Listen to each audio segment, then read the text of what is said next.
अस्सलाम वालेकुम। आप देख रहे हैं आज के trading and training YouTube channel और मैं हूं हारिस भट्ट। दोस्तों, आज मार्केट में थोड़ा सा रिवर्सल देखने में आया। 296 पॉइंट मार्केट आज प्लस हुई।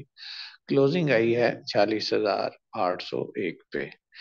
कल जो क्लोजिंग थी वो 40,504 पे थी। कल हमने बताया कि मार्केट ने काफी पैनिक लिया, सपोर्ट लेवल मार्केट ने कल ब्रेक किए थे।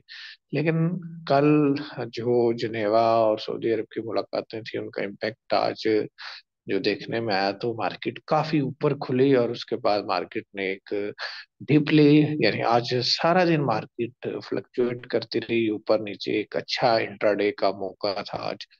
वॉल्यूम कल से ज्यादा है और रेड कैंडल इसलिए है कि मार्केट ओपन हुई थी ऊपर और क्लोज हुई है अपनी ओपनिंग से नीचे, इसलिए आज की जो कैंडल है वो रेड है। वरना आज पॉइंट्स ऐड हुए हैं, यानी 296 पॉइंट मार्केट में आज ऐड हुए हैं। तो ये सारा इम्पैक्ट हम बाइंग सेलिंग चार्ट में भी देखेंगे। और कल कुछ खबरें थी सोशल मीडिया और इलेक्ट्रॉनिक मीडिया पे कि पाकिस्तान को कोई बेल आउट पैकेज मिला है, कोई वादे वहीद हुए हैं, कुछ मुलाकातें हुई हैं, तो उससे पाकिस्तान को कोई रिलीफ मिलेगा। तो ऐसी सिचुएशन में आज एक अपसाइड की मूव देखने में आई। अब हम देखते हैं बाइंग सेलिंग चार्ट और फिर मजीद डिस्कस करते हैं। ये आपके सामने बाइंग सेलिंग चार्ट है। तो बाइंग सेलिंग चार्ट तो आज बता रहा है जनाब के मार्केट ने कल की जो खबरें थी या जो उधर की मुलाकातें थी उनको वेलकम किया है।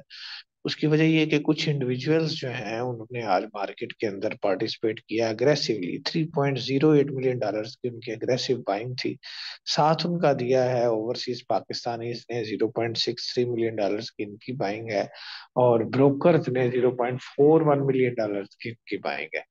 तो ये इंडिविजुअल्स और ब्रोकर्स की जो एग्रेसिव मूव थी उसने मार्केट को अपसाइड पे रखा।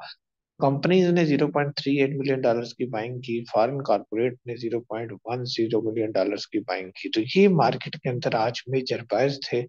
तो चूंकि इन्होंने मार्केट ओपन ऊपर की और अपने स्क्रिप्ट जो थे वो भी इनके कुछ अपर लॉक्स पे थे और बाकी भी मार्केट के अंदर काफी ज्यादा ग्रीनरी थी, इस वजह से बैंक्स ने जो है वो प्रॉफिट टेकिंग की। $2.54 मिलियन की बैंक ने सेलिंग की। उसके बाद इंश्योरेंस कंपनी ने $0.11 मिलियन की सेलिंग की। और म्यूचुअल फंड्स ने $1.67 मिलियन की सेलिंग की। यानी असल सेलिंग आई जो प्रॉफिट टेकिंग आज की है वो म्यूचुअल फंड्स ने और बैंक्स ने की है।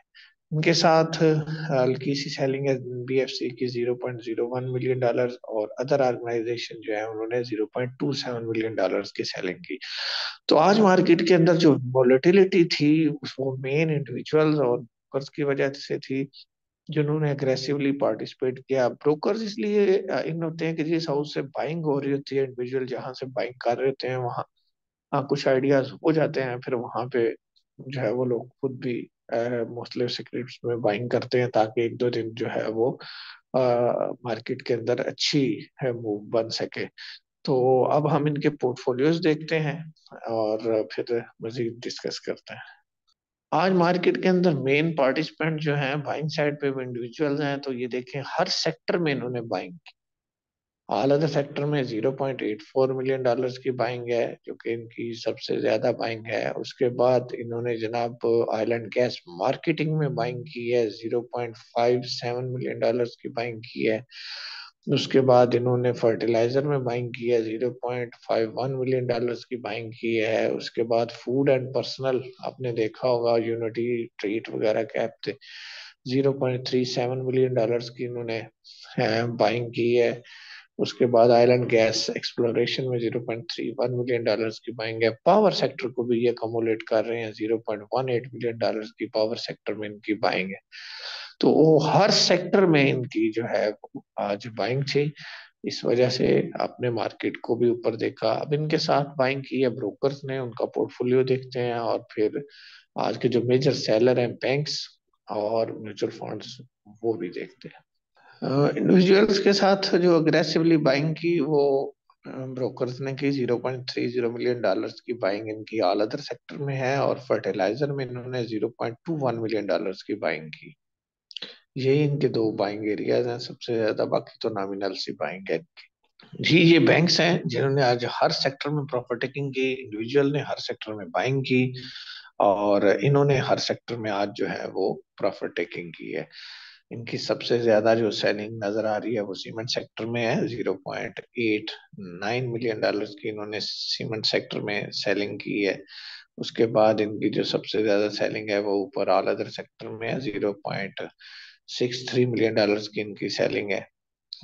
ये दो मेजर सेलिंग जोन है इनके। उसके बाद इन्होंने जो सेलिंग की है वो ऑयल एंड गैस मार्केटिंग में की है। 0.35 मिलियन डॉलर्स की इनकी सेलिंग है।